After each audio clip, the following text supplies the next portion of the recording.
Voilà, c'est relancé. Super.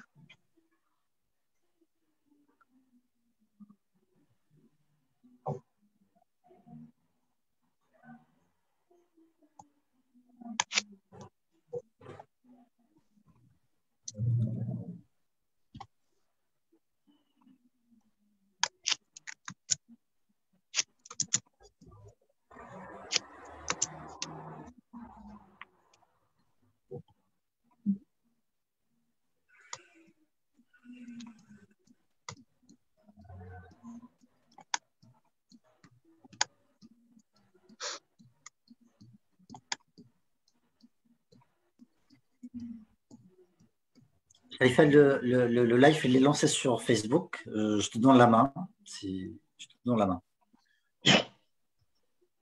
Afin de voir, j'arrive pas à le voir. Non plus, je n'arrive pas à le voir, effectivement. Il n'est pas encore visible. Ah, je crois que là, il est visible.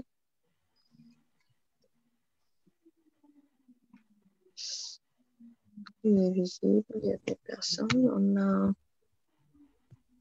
OK sur le chat, partager,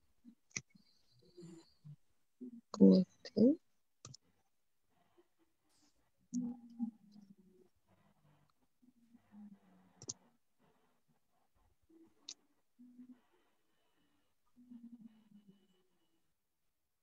Voilà, donc, comme M. Rossi vient de proposer, ça sera un Oui. plaisir de vous partager les villes aux participants du Zoom ou même du Facebook, s'ils peuvent partager là où ils se connectent, les villes d'où ils se connectent, en attendant de démarrer pour voir qui sont en train de nous voir et de nous suivre. On vient de me dire qu'il y avait trop de lumière chez moi. Est-ce que c'est vrai? Pour moi, c'est OK. Je Pour vous vous, vois c'est OK? bien. Et je ne voulais pas qu'on me Pour baigne. moi, c'est OK. OK. Là, c'est parfait. Non, c'est parfait. C'est très bien. OK. Mais c'est pas grave. Voilà, on a des personnes de Paris qui nous suivent sur Facebook. On a de Rabat. Eh ben, marhaba. Quelqu'un s'est dit, plus on est de fous, plus on s'amuse. Voilà, de Fès.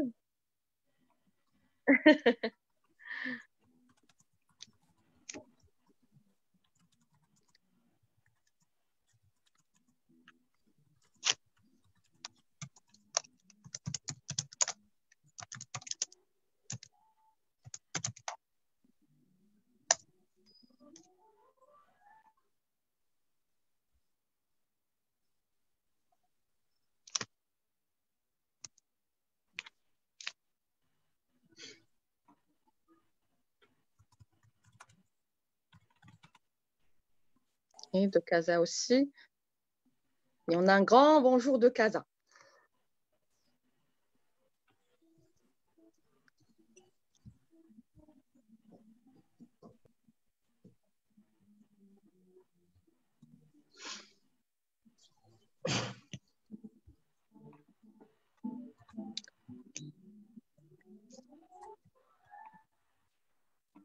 Donc, on a 3 minutes et on peut Prenez votre temps, il démarrer. n'y a pas le feu. Franchement, On a pas mal de personnes qui nous suivent.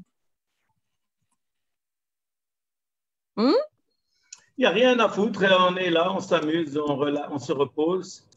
À la MJ, il n'y a pas de. Je suis allé, non? Ça ne me dérange pas d'attendre. Hein. Ouais. On a une quarantaine de personnes jusqu'à maintenant qui nous suivent sur Facebook et d'autres qui sont en train de rejoindre et d'autres qui sont déjà ici sur Zoom et qui sont très Et je suis sûr qu'il y en aura d'autres intéressés par à mesure que le temps passe. Oui. Ouais.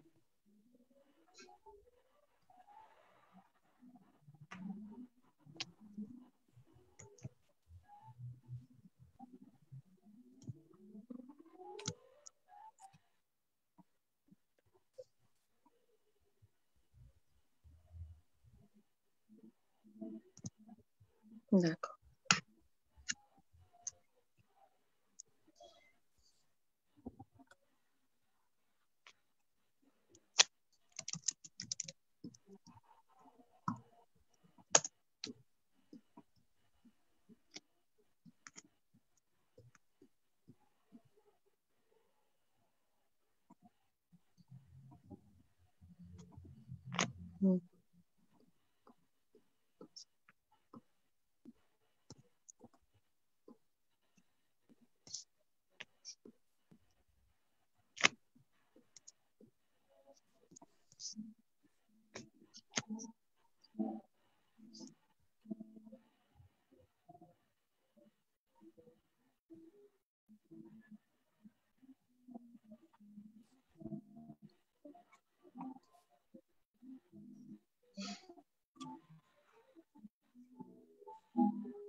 Donc, on démarre. Il y a des personnes qui attendent et qui sont à l'attente de cette magnifique thématique qu'on va faire ce soir avec M. Kadiri. On rappelle que M. Kadiri, c'est un conférencier formateur qui a l'habitude de faire des accompagnements pour des entreprises et aussi pour des particuliers sur plusieurs thèmes, dont la gestion de stress, le lâcher prise, la motivation, le changement de mentalité, service clientèle, excellence commerciale, la gestion des équipes et aussi la gestion et changement de comportement. Sur la route. Ça, pour moi, c'est nouveau, c'est quelque chose de spécial sur la sécurité sociale, la sécurité routière, pardon. Et là, sur cette période et sur ces circonstances qu'on est en train de vivre, il accompagne les personnes sur la peur et sur la gestion de la transformation après la reprise, critique de reprise. Que nous cherchons tous à la gérer. Et aujourd'hui, il y a Karim Kadiri qui vient nous en parler sur un thème spécial, le développement personnel par la philosophie. Donc, merci Karim et à vous la parole. Nous sommes tous en train de vous écouter. Bonsoir à tous. Salam alaikum. Merci Madame Sharifa. Merci Rossi et Sidrifli Ardalia. Merci vraiment beaucoup. Ça fait plaisir d'avoir des gens qui t'écoutent. Hein. Donc, ça fait vraiment plaisir. Merci beaucoup. Donc, oui, la période il y a beaucoup de peur.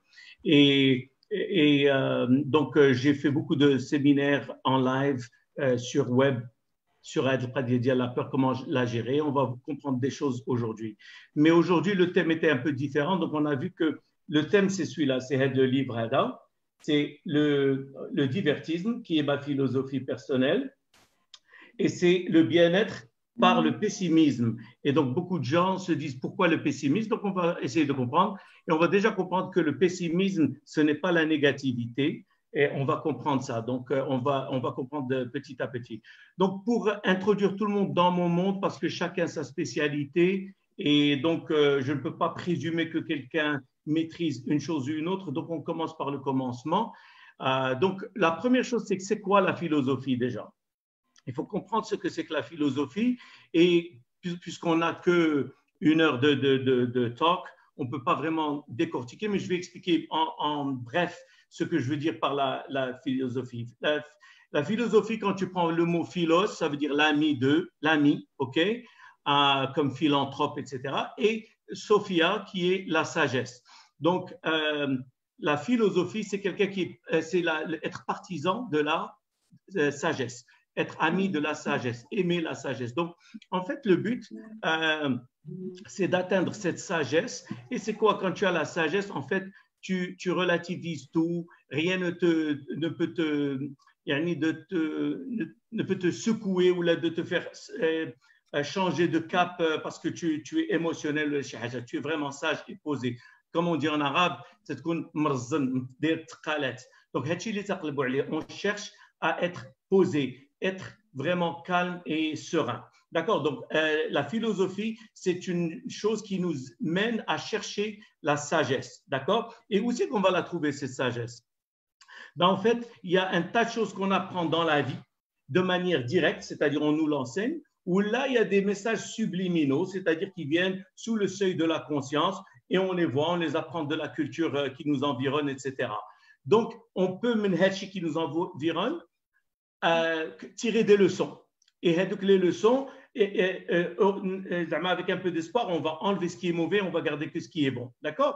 Donc, pour la philosophie comme celle-ci que je vais prêcher ce soir, c'est assez complexe, c'est assez lourd et les concepts sont vraiment radicaux. Pourquoi? Parce qu'ils sont très cartésiens.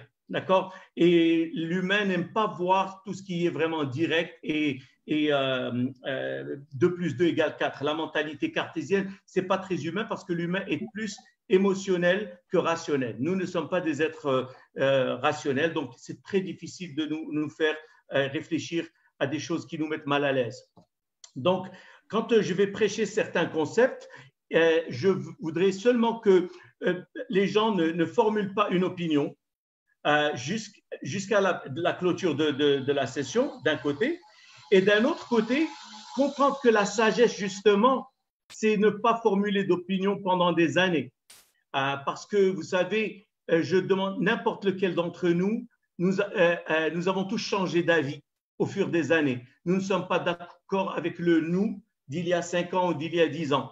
Donc, ce dont on était certain il y a quelques années, nous sommes certains aujourd'hui que c'est faux. Donc, l'approche de la philosophie, c'est de prendre cette sagesse, ne pas voir que la partie visible de l'iceberg et sauter à des conclusions. Aujourd'hui, on voit le journal, on lirait un titre, ça fait on a tout compris. On pense avoir tout compris et on a des opinions directes, etc. Aujourd'hui, la sagesse, elle va nous dire slow down, ralentis et prends le temps de voir d'autres choses, informe-toi, etc. Donc, déjà, c'est ça le côté philosophique qu'on va voir aujourd'hui. Et donc, aussi, il faut comprendre que tout ce que je vais dire, et dans la vie en général, sans son contexte, une phrase n'a pas de sens. Donc, nous allons comprendre que tout ce que je vais dire doit être pris dans son contexte. Si on prend une phrase isolée, c'est non, il faut comprendre dans la totalité, dans sa globalité, pour comprendre on formule des opinions vraiment intelligentes et sages. D'accord? Donc, on va voir que ne pas sauter à une conclusion like that, OK? Donc, je vais aussi dire que la philosophie d'Yali que je vais expliquer dans un petit moment qui s'appelle le divertisme, elle n'est pas issue d'eux, mais elle a beaucoup de cousins antiques qui, il s'avère, je suis tout à fait d'accord avec. Et donc, vous allez retrouver un peu de ma philosophie dans des philosophies grecques antiques et romaines, comme la première branche, c'est le nihilisme. Certains d'entre vous connaissent bien la philosophie. Donc, le nihilisme qui veut dire que la vie n'a pas de raison d'être. La vie ne sert à rien. Et comme disait un copain à moi, il disait, c'est une vie qui ne mène à rien. Eh bien, en fait, il a raison. En anglais, il dit nobody's getting out of here alive. No one's getting out of here alive. Personne ne va s'en sortir vivant. Donc, c'est très pessimiste, en fait. Mais on va voir que ce n'est pas ça. Là, on va prendre ça qu'un point de départ. Il ne faut pas dire Wailul lil Musallin. Donc, je rappelle. Donc, la vie n'a pas de raison. Le nihilisme, ça ne sert à rien. Il y a plus tard, le XXe siècle, avec Sartre et plutôt d'autres, l'existentialisme qui dit bon, la vie n'a pas de sens, n'a pas de raison d'être. Walakin, il y a ce que nous, on donne comme sens à la vie. La vie n'a pas de raison, mais moi, je vais lui donner une raison. Je vais lui donner un sens. Je vais faire des actions qui vont peut-être donner un sens à ma vie. Ça, c'est une autre branche. Il y a plus ancien, il y a bien sûr, il y a 2500 ans, le stoïcisme qui est né en Grèce et qui a plus tard conquis l'Empire romain. Donc, le stoïcisme, ça, c'est le plus important. Le stoïcisme, c'est magnifique et je recommande à n'importe qui de s'instruire sur le stoïcisme parce que ça rapporte beaucoup de paix interne une fois qu'on l'a intégré. Le stoïcisme, c'est je ne me soucie pas du tout de ce qui est hors de mon contrôle. D'accord? C'est-à-dire, je ne vais jamais me faire de bill pour le climat ou la circulation ou les impôts ou l'administration publique, l'imam Gueddef ou je ne sais pas quoi. Parce que de toute façon, je ne peux rien y faire. Donc, toute énergie que je dépense à parler de choses qui ne servent à rien, c'est que de l'énergie négative que j'accumule. Donc, ce n'est pas la peine de parler de toutes les choses qui sont hors de ton contrôle. Donc, les choses qui sont dans mon contrôle, je fais 100%. Les choses qui sont hors de mon contrôle, je fais 0%. Je ne dépense même pas une seconde d'énergie et j'attaque. Et là, on a plus de chances d'arriver à nos objectifs. D'accord? Et aussi, le stoïcisme nous apprend à nous attendre au pire parce que l'humain, on va voir, il s'attend tout, le meilleur, mais la réalité n'est pas comme ça. La réalité, c'est qu'il mais il ne faut pas tomber des nues, il ne faut pas s'effondrer quand il t'agit l'huile, parce que l'huile fait partie de mon quotidien et de ma vie, etc. Donc, quand tu es un homme averti, en vaut deux. Donc, nous allons être préparés pour l'huile parce que c'est une partie de la vie. Et on va voir pourquoi c'est intéressant, parce que quand tu n'es pas abattu pour l'huile, tu peux te remettre plus vite et commencer à corriger les choses dans ta vie. Donc, d'où l'importance du stoïcisme dans le développement personnel. Rien ne me choque parce que je sais que les problèmes vont arriver, je sais que je vais me casser la jambe, je sais que mes parents vont mourir, mes enfants peuvent mourir, n'importe qui, tout peut arriver. Donc, rien ne me choque, rien ne me déstabilise, je le sais d'avance que tout ça peut arriver. D'accord? Donc, ça ne me choque pas du tout. Le scepticisme, c'est je dois tout prouver de manière empirique. C'est-à-dire, je ne peux pas dire des choses, mes croyances, des choses comme ça. Non, tout ce que je dois dire, et quand je dis je, c'est-à-dire les gens qui adhèrent à cette philosophie, ils doivent parler que quand ils ont des preuves de ce qu'ils vont raconter. C'est très important comme ça. Pourquoi? Parce que quand je dis, moi j'ai un téléphone Apple et toi tu as un téléphone Samsung et moi je te dis non, Apple c'est mieux, non, Samsung c'est mieux, non, Apple c'est mieux, non, Samsung c'est mieux, ou là des choses comme ça. Tout ça, ce sont des opinions. En fait, on ne va jamais s'entendre. Mais si on dit que Apple, c'est un téléphone, eh bien, là, on est sûr que nous sommes toujours d'accord. Les faits ne changeront jamais. Ils sont toujours, tout le monde est d'accord que c'est un fait. Maintenant, si on veut prouver que le iPhone est meilleur, par exemple, on va se dire, OK, qu'est-ce que vous cherchez, monsieur client, dans ce téléphone? Ah, moi, je cherche la RAM. Eh bien, moi, je vais vous dire, OK, celui-là, il a 512 gigas. L'autre, il te dit, moi, j'ai 256. Donc, il n'y a plus de débat. Vous avez vu, par le biais de cette sagesse, on a arrêté les débats qui est mieux. On sait ce qui est important pour toi. Voici les chiffres. Il n'y a plus de discussion. Donc, c'est très, très cartésien comme système. D'accord? Et on va voir tout ça cumulé. Il va apporter le bien-être incroyable parce que personnellement, j'ai beaucoup changé. J'étais très timide et après, j'étais très nerveux. Donc, dans deux phases de ma vie. Aujourd'hui, je suis ni l'un ni l'autre. Je suis très bien, comme j'écris dans mon livre. Cette philosophie m'a rendu la personne la plus heureuse du monde, l'homme le plus serein du monde. Et donc, tout va très, très bien. Et après, il y a le rationalisme. Attendez, Betty, can you leave? I have to finish. Yeah, I need to finish. Okay, let me finish, please. Thank you, sweetie. Désolé, ma fille qui interrompt. Donc, le rationalisme, c'est rien ne peut être prouvé. Ça, c'est de la science, en fait, et de la philosophie. Pourquoi? Parce que, en fait, il y a la perception du cerveau. Quand on analyse un atome, en fait, on ne voit pas l'atome, on voit la perception du cerveau de cet atome. Et ça, c'est très compliqué, on peut y rentrer plus tard, mais on va voir pourquoi c'est important. Et finalement, il y a le hédonisme qui dit le but de la vie, c'est éprouver du plaisir. Et ça, c'est important pour moi parce que quand on parle de développement personnel, je parle aux gens, je dis, écoutez, avant de chercher l'argent, avant de chercher tout, il y a déjà être bien dans sa peau. Moi, mon premier but, c'est d'être heureux. D'accord? Comme a dit John Lennon, il y a la fameuse histoire de sa prof qui est venue demander aux enfants, quand il était encore enfant, elle a dit aux enfants, qu'est-ce que tu veux devenir quand tu seras grand? واحد قال pilote, واحد طبيب, واحد كل واحد شنو قال. وهو قال لها, moi je veux être heureux. قالت له, non, non, non, tu n'as pas compris. Elle a non, c'est vous qui n'avez pas compris. Et ça, c'est très important. Ça veut dire que le but de la vie, si je ne suis pas heureux, il n'y a rien d'intéressant. Et le dernier pilier qui fait partie de ma philosophie, c'est le cynisme. Le cynisme avec un C majuscule, c'est simplifier la vie. C'est-à-dire, je n'ai pas besoin de richesse ou là de célébrité ou là de… Je suis heureux avec ce que j'ai plutôt que de désirer ce que je ne peux pas avoir. Donc,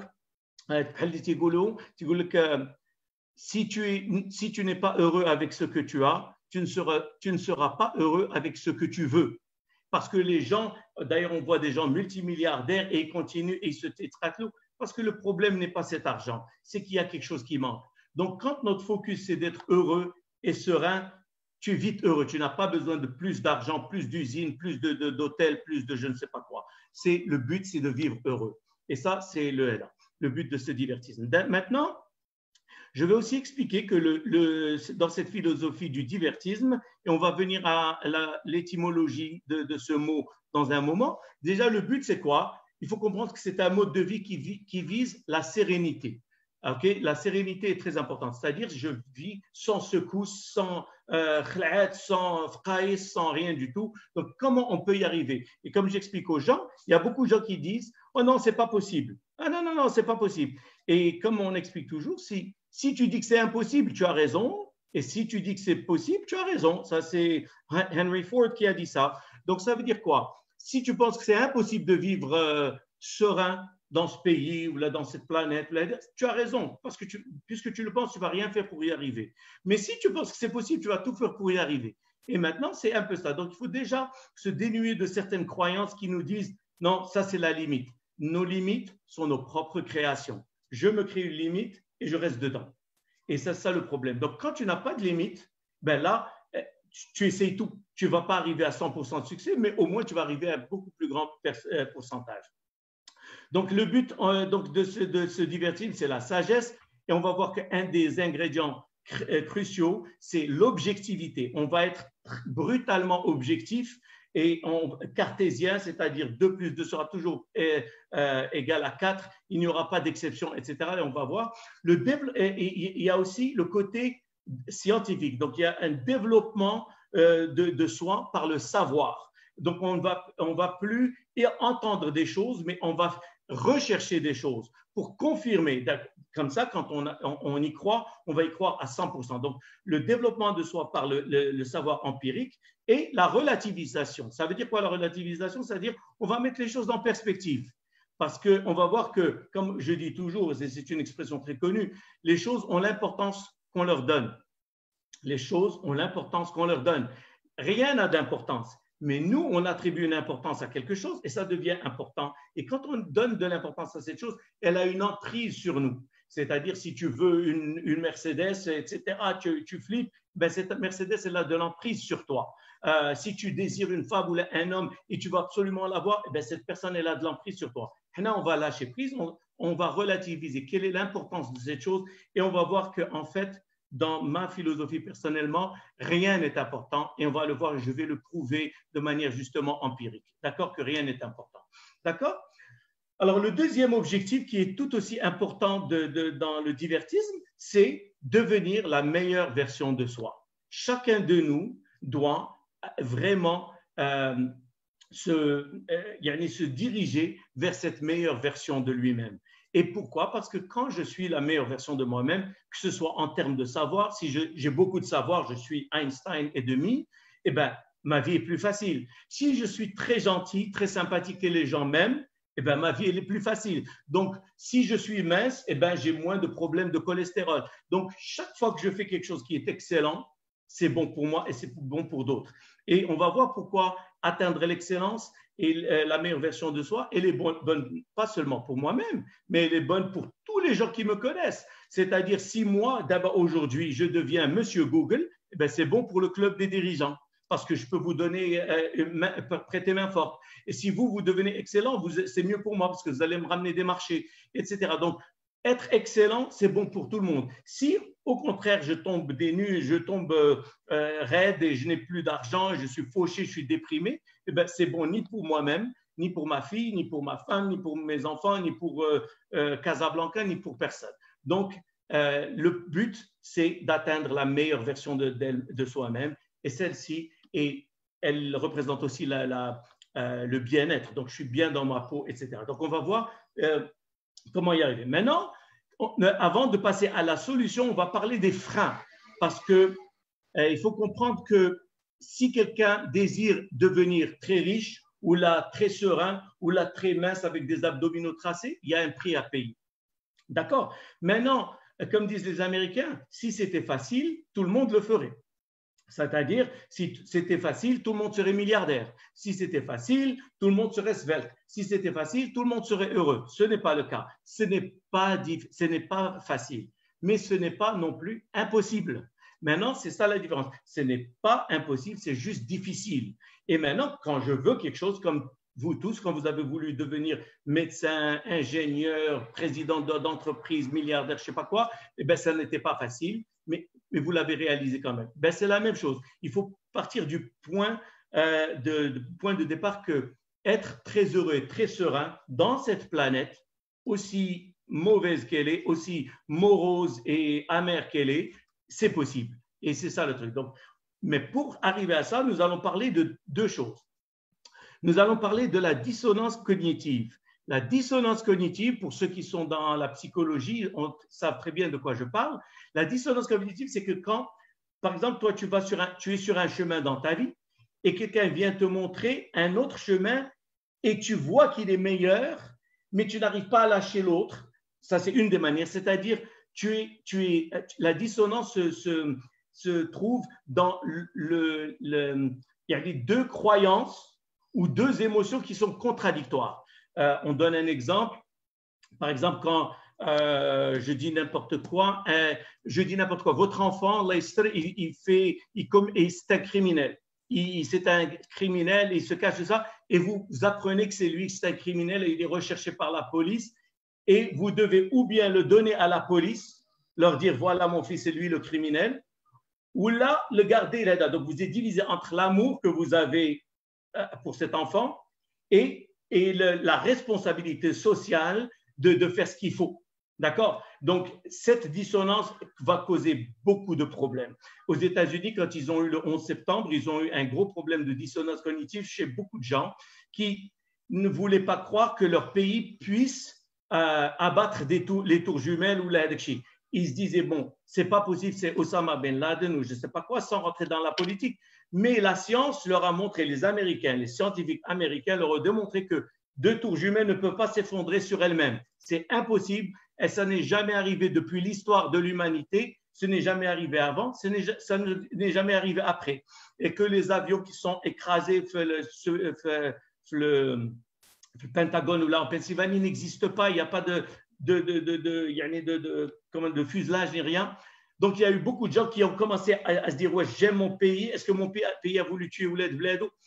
On ne sait pas qui a raison. Ce n'est pas ça le but. L'essentiel, c'est que cette dissonance a créé des malaises et beaucoup de gens sont allés voir les psychiatres et les psychologues. Donc, la dissonance cognitive va arriver aujourd'hui parce que certaines des choses que vous allez voir peuvent sembler logiques, mais elles sont contradictoires avec ce que vous ressentez et ce que vous avez vécu jusqu'à aujourd'hui. Donc, ça va peut-être créer, peut-être pas, mais je vous dis que c'est un rejet que vous allez avoir quand vous entendrez des choses. D'accord? L'autre chose qu'on va voir, c'est ce qu'on appelle les biais cognitifs. Les biais cognitifs aussi en psychologie, c'est très important. C'est que nous, les humains, on a ce qu'on appelle l'heuristique. C'est-à-dire, on a des raccourcis dans notre cerveau qui nous aident à prendre des décisions dans l'inconscient.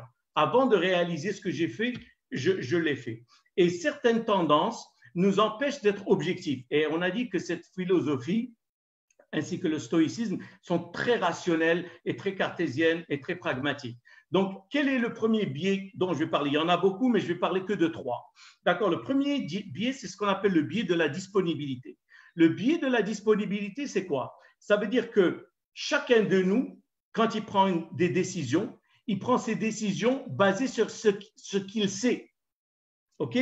Pas sur la réalité, mais ce qu'il a en tête. Ça veut dire que quand on prend moi, Karim Kadiri, on va voir les choses que je sais versus les choses que je ne sais pas. Qui c'est qui est plus?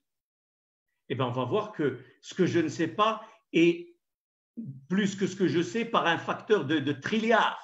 Je ne sais en fait rien. Je ne sais pas comment ce Wi-Fi marche, je ne sais pas comment le Bluetooth marche, je ne sais pas comment le PC marche, je ne sais pas comment les chaussures sont fabriquées, je ne sais pas de quoi fait l'atmosphère, je ne connais rien. Je ne connais rien au Covid-19, je ne connais rien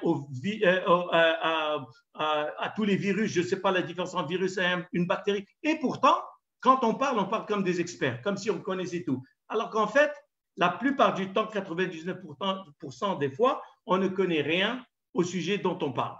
Donc, on va revenir à cette objectivité. Et il faut être honnête avec soi. C'est vrai, je parle de trucs et en fait, je ne connais rien. Je n'ai jamais mis le pied dans un laboratoire, je n'ai jamais regardé dans un microscope et pourtant, je me permets de parler de Covid-19 ou je ne sais pas quoi.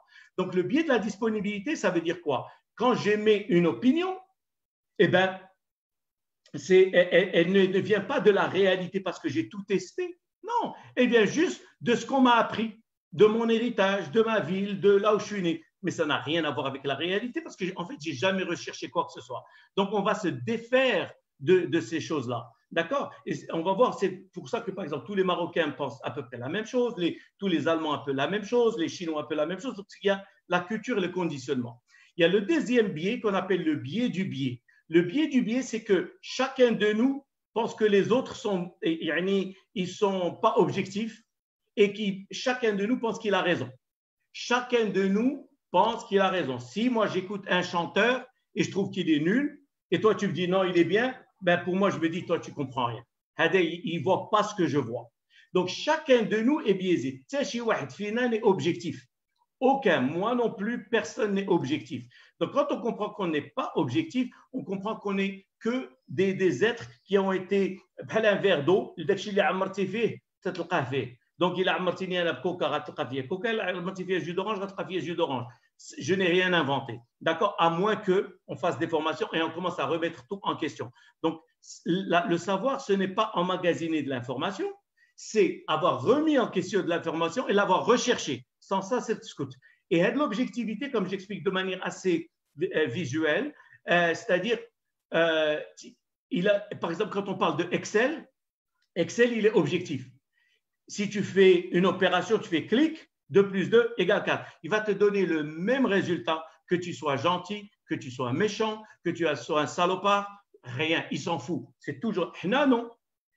On va parler, on va s'adresser, on va juger selon nos émotions, selon notre amour-propre, selon notre ego. Et tout ça fait biaiser notre objectivité. Donc, comme je dis souvent, l'objectivité, c'est d'admettre qu'on n'est pas objectif. Moi, j'admets que je ne suis pas objectif, je suis un humain, donc je ne suis pas objectif. Mais je vais combattre pour m'approcher de Excel, pour être plus objectif dans la vie. Et on va voir de plus en plus, je vais voir combien on peut mettre Sarah pour expliquer. Il y a le troisième biais qui empêche notre objectivité, c'est ce qu'on appelle le biais de l'autruche. Le biais de l'autruche, c'est comme on connaît le syndrome de l'autruche, quand elle voit un danger, comment ils appellent ça, les dingos, ben, elle met sa tête dans un trou pour ne pas le voir venir. C'est l'autruche. Donc, elle ne veut pas voir ce qui lui fait peur. Donc, il y a un autre truc dans notre cerveau à nous les humains, c'est qu'on n'aime pas entendre les choses qui contredisent ce qu'on pense. Et on n'aime pas entendre des choses qui vont nous faire mal. C'est-à-dire quelqu'un qui est fauché, qui n'a pas d'argent, quand son relevé de banque arrive, il ne l'ouvre jamais.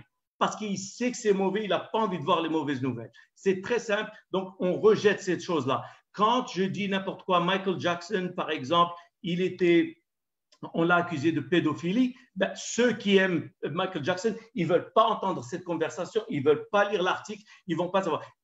Donc, on n'est pas objectif, on est complètement biaisé. Et ça, le comprendre, c'est très important. C'est aussi, si tu viens chez quelqu'un dans les religions, tu aimes Bouddha, Jésus, il ne va même pas t'écouter. Donc, ça veut dire par définition qu'il n'a pas recherché Jésus, il ne peut même pas savoir, mais pourtant, il ne veut pas savoir. Et la même chose pour un musulman, tu lui amènes Bouddha et je ne veux pas entendre parce que dès qu'il est français, c'est bon. Et ça rejoint le biais de la disponibilité. Dès qu'il est très français, où est le Donc, ne cherchez pas à me raconter d'histoire. Donc, l'ikber fiblet, et donc, tu as un objectif, à moins qu'il commence à se remettre en question et remettre en question ses croyances. D'accord. Un autre point qui est important, c'est la relativisation. C'est comment on va faire pour commencer à devenir plus des divertistes. Donc, on va voir que comment je commence. Ça, c'est mon point de départ. C'est qu'on commence à voir la vie à partir de la tombe. Moi, Karim Qadiri, je suis mort. Je suis mort il y a 2 mois, 3 mois. Et maintenant, par son miracle, j'arrive à voir ma vie après la mort. Et je commence à relativiser. Est-ce que c'était important de Shi'alim? Est-ce que c'était important de Shi'al-Lisat? Est-ce que c'était important de dire Hadi? Est-ce que c'était important de l'affaire? Et on va voir que les choses ont de moins en moins d'importance. Beaucoup moins d'importance. Tu réalises que tu te bats pour des choses futiles, complètement futiles. Parce que quand on revient au cynisme, si je suis heureux avec ce que j'ai, je n'ai pas besoin de me battre pour autre chose. On s'est tué sans raison. C'est-à-dire, moi je dis, c'est bien d'avoir un objectif, mais il ne faut pas négliger le parcours. Moi, le parcours, c'est parce que je ne sais même pas si je vais y arriver, je vais peut-être mourir avant les genoux. Donc, il ne faut pas se tuer pour quoi que ce soit. Il faut essayer d'arriver à la sérénité et l'équilibre. Donc, je recommande à n'importe qui de se penser mort et de relativiser. Et vous allez voir que les choses qui vont être importantes, c'est peut-être le bonheur de nos enfants, prendre soin des parents, ou d'avoir vécu serein, ou là, ولا الفلوس ولا مع المراه على quelque chose ولا مع راسك على شي حاجه ولا le voisin ولا je sais pas quoi. Tu vas voir que c'est vraiment pas important. Donc les choses ont l'importance qu'on leur donne. حنا تنعطيهم قيمه وتنبداو نضربوا عليهم. D'accord, très important. Donc حاجه اخرى هي سميتو le deuxième pilier de lancement. Donc on a vu la vie à partir de la mort. Maintenant on va voir encore une fois relatif à la mort, on va comprendre que la vie c'est exactement comme, moi je le dis, c'est comme une soirée d'un mariage. Moi, je n'ai pas choisi de venir. Hein. J'étais obligé de venir, Ngolo, vous n'aimez pas les mariages, mais vous êtes obligé d'y aller parce que Ngolo, un frère ou une sœur se marie, mais vous êtes contre les mariages. Je suis complètement contre les mariages. D'abord, c'est une métaphore, donc il ne faut pas la prendre littéralement. Donc moi, je ne voulais pas venir sur cette planète, par exemple, mais je suis là, donc je n'avais pas le choix. Je suis venu. Maintenant, la vie, comme la soirée du mariage, elle commence et elle finit. Ni plus ni moins. Maintenant, elle va commencer, elle va finir. La seule chose où j'ai un tout petit peu de contrôle, c'est comment je gère dès que l'intervalle. Est-ce que je veux vivre heureux et mourir, ou là je veux darb et mourir, et mourir, ou là. Donc, quand je le vois comme ça, il n'y a plus de raison de se disputer. Donc, mais est-ce que je vais tirer la gueule maintenant? Je sais qu'il va finir à 3 heures du matin. Ou là, je vais me faire des amis, écouter la musique, danser, apprendre quelque chose, connaître du beau monde. Ou là, je vais tirer la gueule, je ne sais pas quoi. Donc, ça devient aussi bête que ça. Donc, la vie commence, elle finit. Qu'est-ce que tu veux faire entre-temps? C'est la seule question. D'accord? Donc, moi, j'ai compris ça et ça m'a à aider à complètement. J'en ai rien à foutre.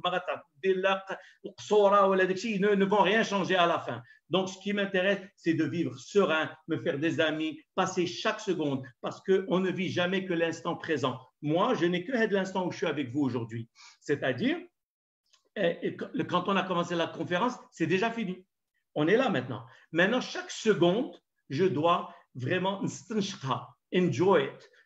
Donc, comme c'est la seule seconde que j'ai, vous et moi, nous n'avons que cet instant, mais on va mourir. Est-ce que je peux sacrifier le moment? Moi, j'en sacrifierai aucun parce que c'est toujours le seul que j'ai.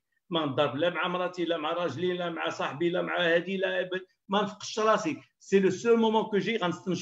Et pour mettre ça en perspective, il faut vous dire, OK, la semaine prochaine, quel jour vous voudriez gâcher?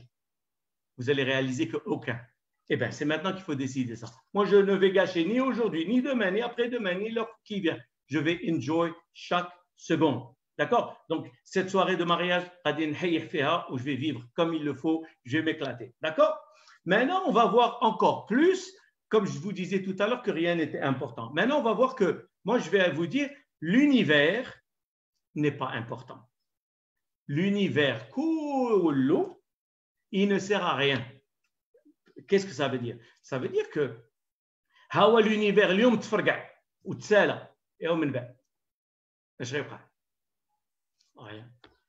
ne se passe rien. Ça fait, il n'y a plus de souffrance, il n'y a plus de problème. C'est tout. Donc, l'univers, on n'a pas le temps aujourd'hui de rentrer dans la neuropsychologie, mais tout l'univers est dans ma tête. Et je vais le prouver encore dans une seconde. Donc, ça veut dire quoi? L'univers, il ne sert à rien parce que quand tu vas être mort, il n'existera plus cet univers. D'accord? Donc, maintenant qu'il explose ce soir ou demain, il ne sert à rien. Donc, si l'univers ne sert à rien, il n'est pas important. Pourquoi moi je suis important? Pourquoi de l'importance? Non, non, non, pas du tout. D'accord? Donc, et on peut expandre sur ça, mais on n'a pas le temps. Donc, je reviens à un autre truc qui est très important dans cette philosophie. Et vous retrouverez tout dans le bouquin, le divertisme. Je vous donnerai le numéro de. Vous avez le numéro aussi, bref, il a le numéro de Nadia Tassi. Vous pouvez l'appeler, elle vous le donnera ou elle vous le vendra au Shahaja pour couvrir les frais réduits l'impression. Mais vraiment, il donne quelques idées qui peuvent peut-être aider. Donc, on va rentrer d'abord, que l'univers ne sert à rien et de toute façon, il ne va nulle part. On va voir que.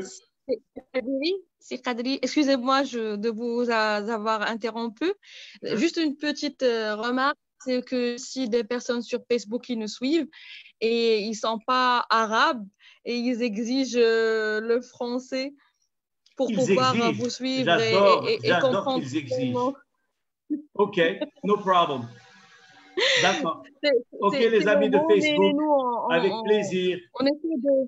Eh bien, ils vont devoir payer plus, hein? On essaie de le rapprocher. Pour le français. Mais avec plaisir, madame. Avec plaisir. Merci beaucoup. Mais ce n'est pas un problème. Nous sommes là pour servir et pour se faire des amis. Donc, je recommence. Donc, je reviens à la phrase d'avant en français. Donc, je disais que l'univers ne sert à rien. L'univers ne sert à rien parce que s'il venait à exploser aujourd'hui et tout finissait, ça ne ferait aucune différence. Et alors, je ne pas. Qu'est-ce qui va se passer? Rien, il ne va rien se passer. Donc, ce n'est pas important que l'univers lui-même ne sert à rien et ça changerait qu'il explose, qu'il reste, c'est pas grave. Donc, il ne faut pas se casser la tête. Et très souvent, on me dit, ouais, si on continue à penser comme toi, ça veut dire que le monde va finir. Les gens ils vont arrêter je sais pas quoi, de se reproduire, il ne va plus y avoir de monde. Et alors? Où est le problème? Moi, je ne vois pas de problème. Donc, il n'y a pas de problème, à moins que moi, je dise ça, c'est un problème. Si c'est un problème pour toi, je respecte. Mais en soi, qu'il n'existe pas, avant que j'existe, où était le problème? Il n'y en avait pas. Donc, voilà. Donc, je vous ai dit, c'est un peu farfelu comme philosophie, mais c'est ça la philosophie, c'est voir les choses d'un autre angle, pas que celui qu'on a connu toute la vie. Donc, maintenant qu'on revient, qu'on a vu que l'univers, d'après moi, ne sert à rien et ce n'est pas important, il n'est pas important, on va voir que la réalité cosmique, et on pourra parler plus tard de la souffrance des gens, etc. Pourquoi? Non, c'est important, mais comme c'est philosophique, il y a plusieurs angles. Aujourd'hui, on ne peut aborder qu'un petit morceau. Voilà. La réalité cosmique, c'est la réalité dans laquelle j'ai commencé à vivre personnellement depuis très longtemps, qui m'a aidé à vraiment lâcher prise et être plus heureux. La réalité cosmique, ça veut dire quoi? C'est qu'on relativise encore une fois. Maintenant, moi, l'univers est né il y a 13,8 milliards d'années. Alors, je répète, 13,8 milliards d'années. Milliards, c'est 8 milliards d'années, c'est 13,8, pas millions, mais milliards. Ça veut dire que mon cerveau et le vôtre ne peuvent même pas vraiment visualiser ce que ça veut dire. On le dit, mais on ne sait pas ce que ça veut dire. Donc, je répète, ce n'est pas 13,8 millions, ce n'est pas 13 millions d'années, 13 milliards d'années. Et pendant ces 13,8 milliards d'années, ni moi ni vous n'avions aucune importance. Je n'avais pas d'importance. Il y a 13,1. Donc, je n'avais aucune influence, rien. Et comme a dit mon dentiste aux États-Unis, j'ai adoré la phrase, il m'a dit « We're going to be dead a long time ». On va être mort pendant très longtemps. Et c'est une phrase qui m'a foutu une baffe. Et c'est vrai, on va être mort pendant très, très, très longtemps. Donc ma vie, quand on compare à 13,8 milliards d'années qui sont passées et tous les milliards d'années qui restent, ben, c'est même pas epsilon. D'accord? Donc, en termes de temps, je ne représente rien. Donc, il faut vraiment que je me relativise. Et je dis toujours aux gens, essayez de penser à votre arrière-arrière-grand-mère ou arrière-arrière-grand-père ou là son père, le père de votre arrière-arrière-grand-mère. Comment il s'appelait? Vous ne savez même pas. D'accord? Ça veut dire que même dans votre famille, vous n'êtes pas au courant de vos ancêtres. Vous ne savez même pas s'il est né. Eh bien, moi aussi, dans quelques générations, on ne saura même pas si j'étais né. Donc, je n'ai pas d'importance. Il ne faut pas que je me leurre. D'accord? D'un autre côté, il y a le côté aussi espace, parce qu'il y a l'espace-temps. Dans termes d'espace, comme vous savez, la planète Terre fait partie de plusieurs milliards de planètes d'étoiles dans ce système solaire qui lui-même fait partie d'une galaxie où il y a plusieurs milliards de systèmes solaires et cette galaxie fait partie d'un cluster, c'est un groupement de galaxies dans l'univers visible, sans rentrer dans bien sûr le côté lumière, etc., dans l'univers visible et donc il y a plusieurs milliards de galaxies dans l'univers visible. Donc, plusieurs milliards de milliards de milliards. Donc, la planète Terre, quand vous en sortez, vous montez, elle n'existe même plus. Ce n'est même pas un grain de sable dans l'océan. Donc, ça veut dire quoi? Ni en espace. C'est-à-dire, quoi que je fasse sur Terre, quelle influence j'ai sur Mars ou sur Andromeda ou quelque chose?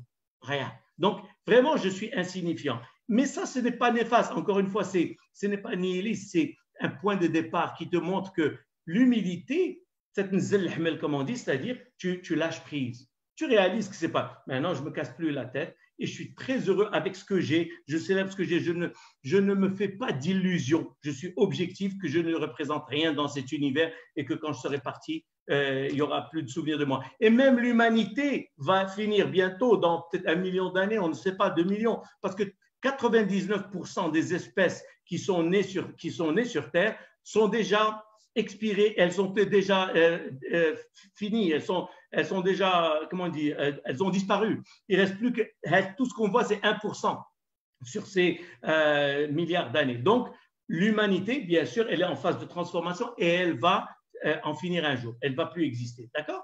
Donc, moralité de tout ça, de cette réalité cosmique, c'est que rien n'est important. Donc, maintenant, quand je réalise que rien n'est important, ben, rien ne me dérange. Et il faut aussi, pour appuyer cette compréhension de lâcher prise et de réalité cosmique, c'est que rien ne nous appartient. Mais ça veut dire quoi? Moi, j'ai une maison, je crois que je me bats pour avoir une maison, un château, je sais pas quoi, mais elle ne m'appartient pas, cette maison, parce que je vais mourir, je vais la laisser. D'accord? Donc, nous sommes tous des locataires pendant un bref moment, et après, on part. Donc, les instruments de musique que j'ai, mon computer, ma maison, je ne sais pas quoi, il ne m'appartient pas. Je le loue pendant un petit moment et hop, je pars. Donc, ça veut dire quoi? Maintenant que je sais que je les perds, je ne perds pas de temps, je les vraiment croque et je prends plaisir à tout. Vraiment, je les utilise à leur juste valeur et je les consomme. Donc, voilà, rien n'a d'emprise sur moi parce que je sais qu'il n'est même pas à moi de toute façon. Donc, tout ça m'a aidé personnellement à ne jamais me prendre au sérieux, jamais prendre la vie trop au sérieux. Et voilà. Et là, ça me ramène au mot le divertisme. Puisque je ne suis rien, je ne suis même pas epsilon, et tout ça, et que je me prends pas là, et que je n'ai que cette période de la soirée du mariage, comme j'ai dit, qui commence et qui finit, la vie elle commence et finit. Donc, le divertisme, c'est je me divertis avant de mourir. C'est tout. Je suis là pour me divertir avant de mourir. Je ne suis pas là pour souffrir avant de mourir. Je ne suis pas là pour me disputer avant de mourir. Je ne suis pas là pour me tuer, pour avoir des châteaux avant de mourir. Non. Si le château fait partie de mon divertisme, c'est-à-dire il m'apporte du bonheur de le créer, parce qu'il y a des gens brillants en business, etc., ben c'est bien. Mais que ne perdons pas du focus. Qu'est-ce qu'on veut? On veut être heureux. Donc, moi, je fais focus sur le but d'être toujours heureux chaque instant. Je ne vais pas laisser le travail ou là, je ne sais pas quoi me rendre malheureux pour enfin atteindre. Je coach beaucoup de gens qui sont stressés à mort et ils attendent l'été pour se reposer ou là, ils attendent le week-end. Waouh, heureusement, c'est vendredi soir. Mais non, moi, je suis heureux lundi matin, lundi après-midi, mardi à midi, tous les jours, toutes les secondes. Je suis toujours au top. Et ça, malheureusement, on n'a pas le temps de parler neuropsychologie et neurosciences pour expliquer un peu ce qui se passe dans notre cerveau quand on accumule des neurotransmetteurs, c'est-à-dire des produits chimiques qui sont toujours positifs, comme, je ne sais pas quoi, l'oxytocine ou comment on appelle ça, la dopamine, etc.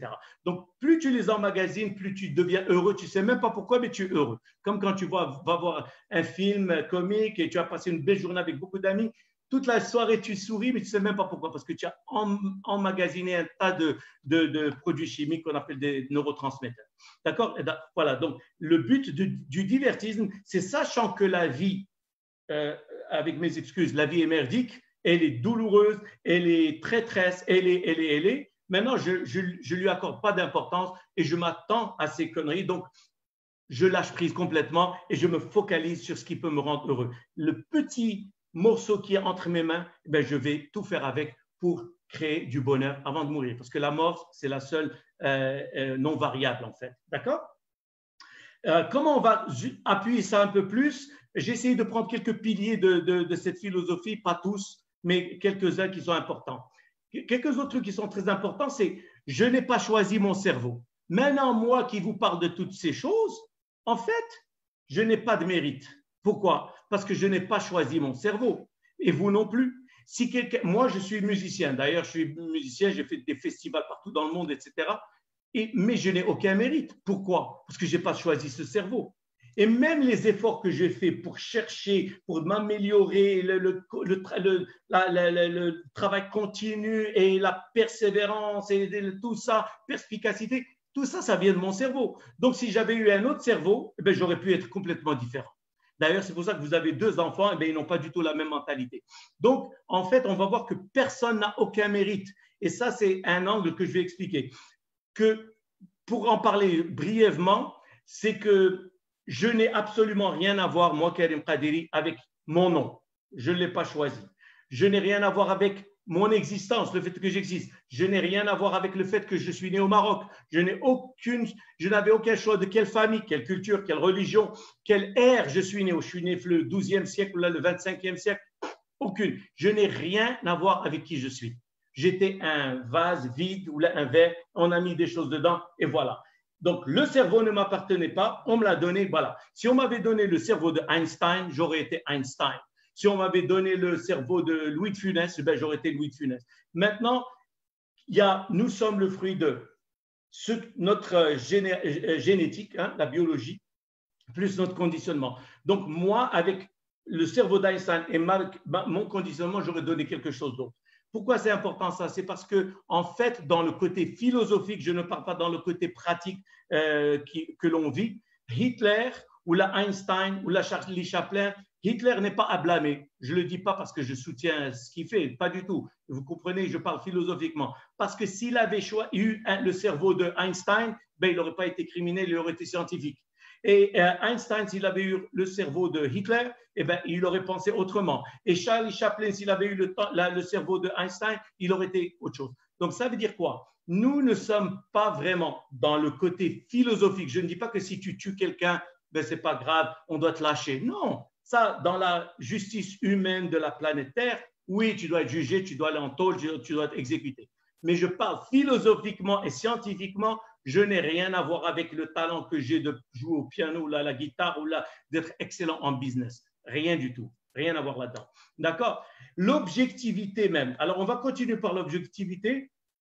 Maintenant qu'on a compris ces choses-là, il y a un autre élément qui est important, c'est qu'aujourd'hui, pour être dans le divertisme, il faut comprendre qu'on va se dénuer de ses propres… Moi, je ne vais pas faire confiance à mes opinions.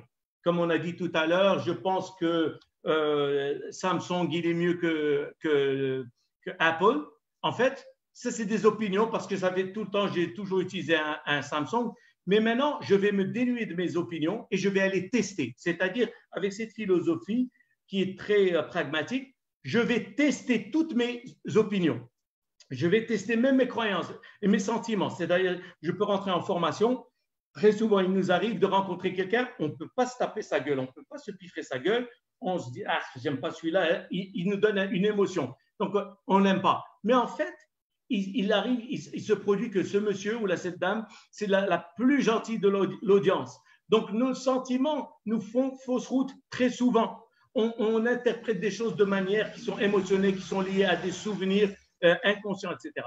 Donc, nous, on va se défaire de nos propres opinions, de nos propres sentiments et de nos propres croyances. Parce que je ne peux pas dire, ah, je crois. Parce que quand on parle de croyances, tu peux croire ce que tu veux. Aujourd'hui, il y a ce que j'appelle la néo-spiritualité. Les gens croient ce qu'ils veulent, l'énergie, les ondulations. Nous sommes connectés, l'univers est dans chaque cellule, tout ça, mais sans aucune preuve. On dit des belles choses, la quantique, on ne sait même pas ce que ça veut dire, mais on le dit quand même. On dit un tas de choses sans avoir jamais étudié la mécanique quantique, comme je le dis, j'ai dit au début, on parle le biais de la disponibilité. Donc, ça veut dire quoi? Aujourd'hui, pour devenir heureux, j'ai besoin de m'armer de choses empiriques. Voilà, donc si je dis cette personne, je ne l'aime pas, et il s'avère que c'est la meilleure personne, ben j'ai raté l'opportunité de la connaître. D'accord? Donc, on va tester et on va choisir dans notre vie, il y aura du mal et du bon. On va éviter le mal pour aller vers le bon. Donc, on ne va pas prendre des croyances, des sentiments ou des choses qu'on a entendues. On teste tout. D'accord? Donc, on va voir aussi pourquoi le nihilisme est un bon point de départ. Pourquoi j'ai dit que le bouquin s'appelle le bien-être par le pessimisme. Pourquoi ce pessimisme est bon? Pourquoi? Parce que la première phrase du bouquin, c'est une expression américaine qui dit life sucks and then you die. Ça veut dire quoi? La vie est merdique et puis on meurt. C'est bien sûr, c'est exagéré, mais ce que je veux dire par là, ça veut dire que la vie, il n'y a pas trop d'illusions. On sait que nous allons tous mourir. Nous savons que nos enfants vont tomber malades. Nous savons que nos parents vont mourir. Nous savons que nous allons avoir des problèmes émotionnels. Nous allons avoir des chagrins d'amour, des souffrances côté argent, un tas de choses. Nous allons voir des gens que nous aimons souffrir et nous n'allons rien pouvoir faire. Donc, il y a beaucoup de morosité qui pollue notre vie et on n'y peut rien. Donc, la vie, elle est comme ça, puis on meurt. Donc, puisqu'on sait que c'est mauvais, donc on va dire que ce pessimisme n'est pas de la négativité. C'est reconnaître, parce que comme j'explique aux gens, à mon avis, il ne faut pas être… Moi, je suis positif. Il faut positiver. Non, je ne suis pas d'accord. Je ne veux être ni positif ni négatif. Je veux être objectif. C'est-à-dire, je vois le mal, je vois le bon et j'évite le mal pour aller vers le bon. D'accord? Quand j'observe la nature humaine et je vois que l'humanité est toujours en guerre, toujours de la souffrance, tout le monde se tue pour l'argent, tout le monde souffre, tout le monde, je suis pessimiste quant à la nature humaine. Je ne suis pas pessimiste quant à tout, mais je parle spécifiquement de ce point de départ. Puisque la nature humaine est tellement rude et difficile et la vie est tellement pleine de souffrances, maintenant que j'ai compris comment je vais faire pour m'éloigner de ce fléau et aller vers ce qui va me rendre heureux. Et bien sûr, en tirant beaucoup de gens avec moi, parce que plus, comme j'ai dit, je deviens moi Google, eh ben, c'est bon pour tout mon entourage, tout Casablanca, tout le Maroc. Donc, comment je vais devenir excellent? Je ne vais pas mentir, dire, ah, parce que quand on est positif, on se dit, ah oui, ça va marcher, je vais faire cette affaire. On n'a pas le temps de chercher, de vérifier, encore une fois, le côté empirique des choses pour voir s'il y a des risques, etc. On est tellement emballé, c'est pour ça que beaucoup de gens divorcent. Ils sont emballés parce qu'il y a l'émotion, tout est bien, je t'aime, et ça ne dure pas très longtemps, boum, on divorce. parce qu'ils n'ont pas pris le temps de faire de la recherche, de qui se connaître, etc., etc. Donc, les affaires, il ne faut pas être positif, il faut être… Si tu es négatif, maintenant, tu vas à une affaire, tu dis non, ça risque de ne pas marcher, il y a déjà beaucoup de pizzerias. Mais celle-là, elle aurait pu marcher. Donc, tu n'as pas recherché. Donc, il faut être ni négatif, ni positif, il faut être objectif. Donc, je suis pessimiste quant à la nature humaine et les guerres, etc. D'accord ? Aussi, pourquoi je suis pessimiste? Parce que justement, on a appris que je vois, par le biais de ma vie et tous les gens que j'ai connus, que la vie est une traîtresse. La vie, elle te poignarde dans le dos quand tu t'y attends le moins, tout va bien et boum, ton fils il tombe malade à une maladie catastrophique, tes parents, je ne sais pas quoi, un accident mortel, un tas de choses, quelqu'un te vole de l'argent. Donc, la vie est pleine de coups bas. Donc, la vie, il faut la voir et se méfier d'elle. C'est comme si tu te méfies d'un proche, tu sais que c'est un menteur, un criminel, un faucheton, tu le regardes et tu fais attention. Donc, tu restes toujours très prudent, tu es objectif, tu ne dis pas non, c'est la famille, il va m'aider. Donc, cette mentalité d'Allah, j'espère que tout va bien, non, on doit rester objectif, d'accord? À cet effet, moi j'aime les philosophes nihilistes, je vous recommande de lire un peu Émile Cioran, qui a dit une phrase que j'adore. Émile Cioran, il a dit je me subis. C'est-à-dire, je n'ai pas de choix dans qui je suis, je me subis, je suis là, je suis obligé de me vivre. Et j'ai trouvé ça très, très beau parce que très souvent, on ressent ça. Mais il y a le fait que l'ego, quand tu parles des gens, il ne veut pas admettre que la vie est morose, qu'elle est difficile, qu'elle est. Et que les petits moments de bonheur, c'est des tout petits. Moi, je travaille pour comprendre que ces moments de bonheur sont minimaux. Maintenant, je vais faire comment faire pour… En fait, ne pas chercher les highs, mais chercher les moments de bien-être toutes les secondes. Mais c'est seulement en regardant la réalité en face que je peux y arriver. Parce que très souvent, on ne peut pas résoudre un problème qu'on nie. Moi, je nie que je suis un mauvais formateur et je n'accepte pas la critique, ben, je ne vais jamais changer. Maintenant, si on admet certaines choses sur la vie, combien elle est traîtresse, etc., on peut l'appréhender. Si on se ment à soi, on ne peut pas changer les choses. Donc, l'objectivité est très importante. Maintenant, aussi dans cette mentalité, ça, je l'emprunte du stoïcisme, j'enlève toutes les attentes. Je n'ai aucune attente. Tu me poignardes dans le dos, c'est normal. Tu me donnes de l'argent, c'est normal. Tout est normal. C'est-à-dire, dans la vie, je fais une affaire avec toi. Il est possible que tu sois un homme correct, que tu me payes. Il est possible que tu sois un salopard et que tu me fasses tourner et tirer et tu ne me payes jamais. Tous les deux sont possibles. C'est ça la vie. Mais nous, quand on parle, on dit « Ah, j'espère que Dieu te donne une belle femme, un truc, que l'affaire marche. » On ne pense qu'aux belles choses, qu'on espère que les belles choses. Non, il faut comprendre que la vie n'est pas comme ça. La vie, elle a le bon, elle a le mal. Restons objectifs. Donc, ça veut dire quoi? Là, on dit un homme averti en vaut deux.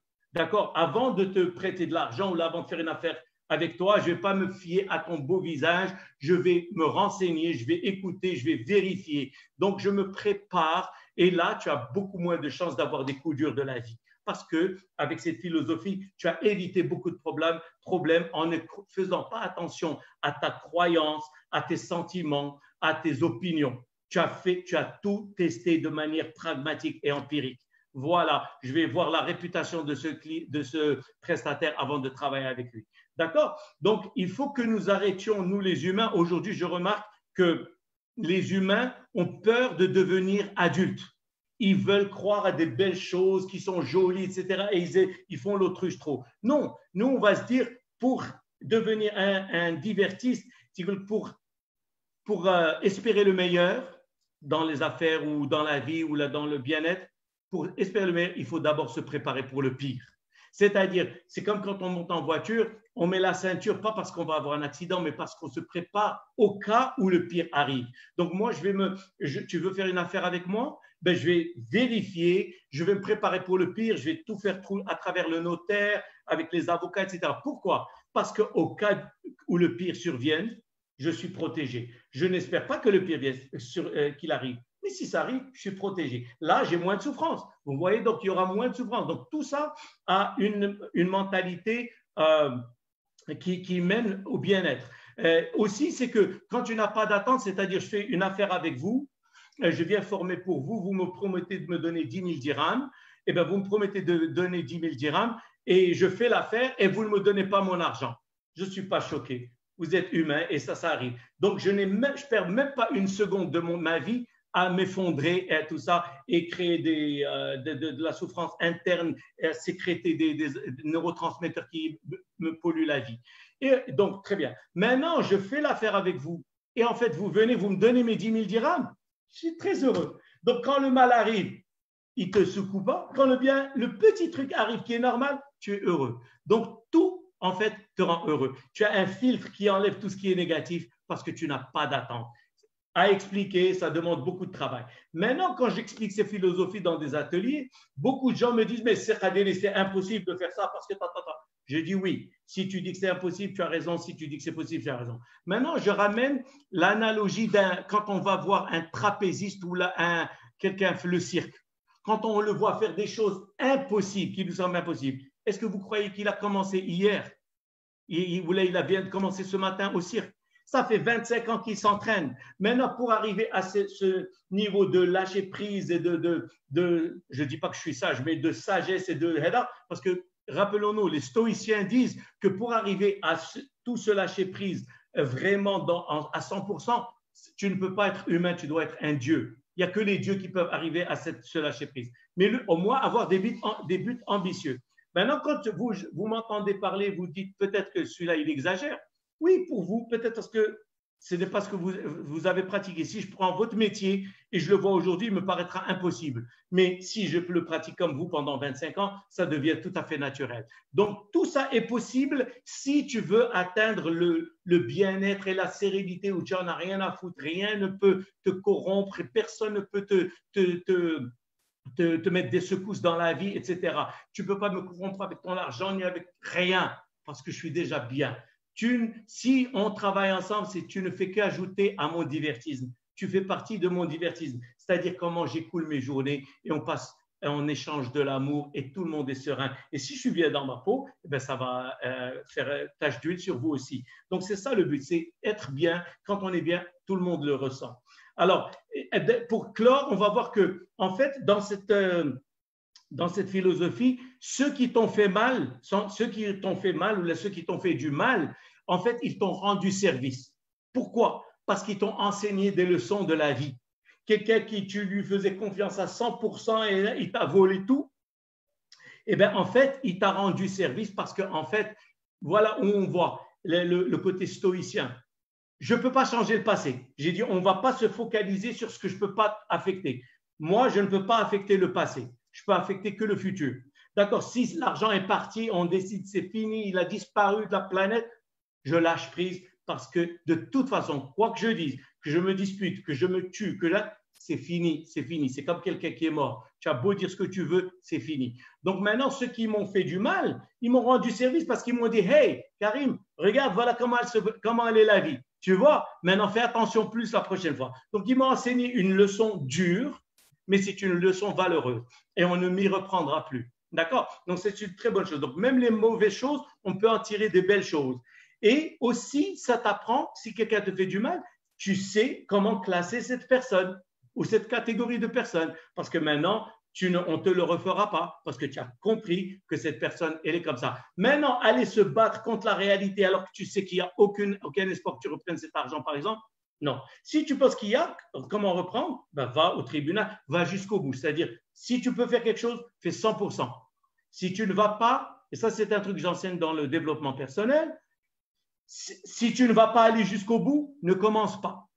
Parce que c'est pourquoi je vais faire tout ça et arrêter. C'est comme si je commençais une dispute avec vous, après on faisait la paix. Ça ne sert à rien. Non, c'est ou bien on va aller jusqu'au bout, on ne fait rien. Donc si tu penses que tu peux retourner ton argent, va jusqu'au bout, fais tout ce qu'il faut au journal, télé, etc. Si tu ne peux pas, laisse tomber et passe à autre chose. Si tu sais que l'argent est fini et tu ne vas rien recevoir. Donc voilà, donc on va savoir qui éviter. Finalement, le dernier truc dont on va parler, c'est la mort. La mort, les gens ont peur de la mort. Beaucoup de gens ont peur de la mort. Bon, maintenant, quand tu es dans cette philosophie, encore une fois, je vous dis, aujourd'hui, ça peut paraître farfelu, mais pour quelqu'un qui, comme moi, est dans cette mentalité depuis pratiquement 30 ans que j'avance petit pas à petit pas, on n'a plus peur de la mort. Pourquoi? Parce qu'on voit que la mort, c'est qu'on s'accroche à la vie parce qu'on a peur. C'est comme les enfants qui ont peur du noir. Le cerveau humain est négatif par défaut. Chaque fois qu'il n'a pas l'information, il imagine le pire.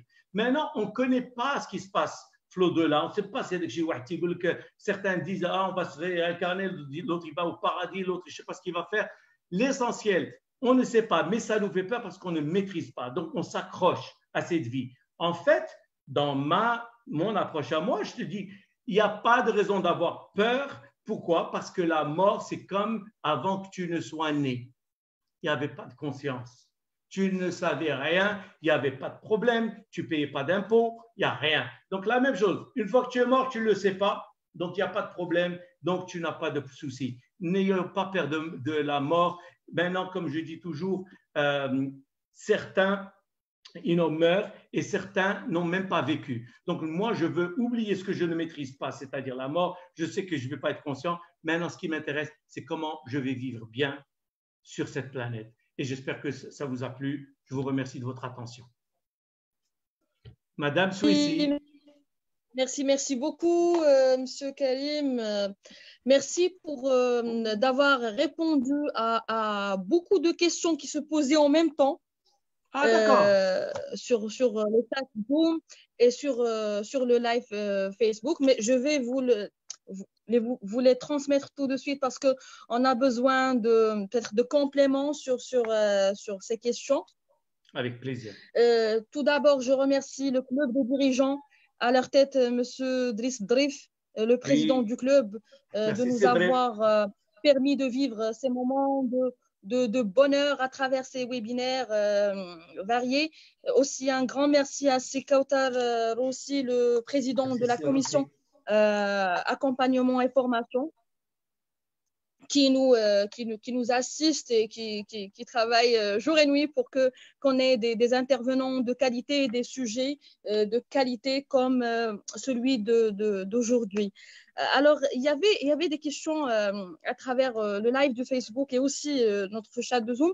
Je commencerai par le début. Là, on parlait de croyances limitantes et comment devenir objectif. Il y a des personnes qui se demandaient comment on peut démolir une croyance limitante ou plutôt la remplacer par une autre positive. Et aussi, comment on peut devenir objectif si on ne peut pas l'être. Je sais que vous avez répondu complètement partiellement à cela, mais si vous avez d'autres illuminations que vous pouvez partager avec nous à ce sujet.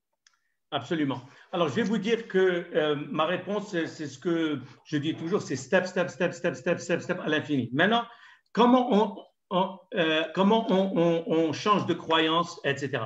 Notre cerveau est fait de 88 à 100 milliards de neurones qui sont tout simplement les cellules nerveuses. Chaque fois qu'on apprend quelque chose de nouveau, on crée des connexions neuronales, c'est-à-dire des connexions entre les neurones.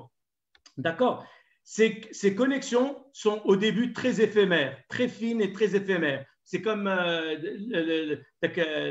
comment on appelle ça, la toile d'araignée, et ça part. Maintenant, plus on répète quelque chose, plus ces connexions deviennent solides. C'est comme si je vous demandais, c'est quoi ça? C'est des écouteurs, c'est quoi ça? C'est un PC. C'est parce que vous avez répété cette phrase des milliers de fois, vous l'avez vu, vous l'avez touché, etc. Maintenant, comment on va se reprogrammer, eh bien, il va falloir voir des choses opposées à ce qu'on a vu et les voir de manière empirique. C'est-à-dire, avant, je croyais que moi, j'ai un PC Lenovo, c'est le meilleur, je dis n'importe quoi. Maintenant, je vais faire des lectures sur HP. Je vais lire. Plus tu lis des choses opposées à ce que tu pensais, plus tu vas créer des connexions neuronales. Plus tu recherches, plus tu vas là. Donc, c'est comme quand tu entends une musique que tu n'aimes pas, mais tu l'entends 10 000 fois, tu commences à aimer un peu. Donc, c'est un peu la même chose. Donc, ça veut dire quoi? Cet accompagnement, je le fais. C'est ce qu'on appelle la reprogrammation. Comment reprogrammer quelqu'un? Comment je prends cette personne et on va casser ses croyances. On va démontrer par A plus B que ce qu'il croit est complètement faux. Dans le cas où c'est faux, bien sûr. Et voilà, on va démontrer que c'est faux et on va remplacer ça par des vérités et on va lui donner plusieurs choses qui touchent plusieurs côtés du cerveau, c'est-à-dire côté visuel, côté sensoriel, côté kinétique, il y en a beaucoup. Donc, c'est beaucoup de travail, mais à force de répéter de l'information qui est contradictoire et démontrée de manière empirique, on commence à changer de croyance. Ça va prendre du temps parce que plus tu utilises les nouvelles croyances et les nouvelles théories, plus les autres fibres, donc les connexions neuronales, elles commencent à s'oublier. C'est comme si je vous demandais quelle est votre adresse quand vous habitiez. C'était quoi l'exacte adresse de là où tu habitais quand tu es né? Ben, tu ne te rappelles pas, alors qu'il y a peut-être 20 ans, tu t'en rappelais. C'est-à-dire, l'information, elle est là, mais elle est pratiquement effacée, elle est très faible. Donc, comment on peut faire? C'est par la répétition. Et j'invite tout le monde, tous ceux qui veulent mon aide, de m'appeler. J'espère que vous leur donnerez mon numéro de téléphone. J'aide beaucoup de gens à vraiment changer et devenir la meilleure version d'eux-mêmes. Je ne suis que le coach, vous êtes les Messi. Et comme j'explique, Messi, c'est le meilleur joueur, par exemple, mais il a un coach. Le coach, il ne sait pas jouer comme lui. Moi, je ne sais pas jouer comme vous. Mais je sais observer Messi et le rendre un meilleur Messi. Donc, ceux qui veulent mon aide, je peux les aider. Prenez mon numéro. J'ai une chaîne YouTube qui parle beaucoup de ce sujet-là que vous venez de poser, comment se reprogrammer. Vous cherchez Karim Kadiri sur YouTube, vous allez me trouver. Et j'ai beaucoup de vidéos sur ces choses-là. Mais c'est la répétition. Hein. D'accord, merci beaucoup. Répétition, répétition. Oui. Oui, bien noté. Donc, avant de vous transmettre une autre question, il y a une personne ici avec nous sur Zoom qui veut poser sa question. On va juste lui donner la main, Madame Nzha.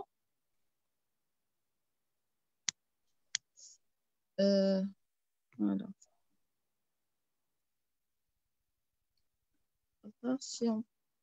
Voilà.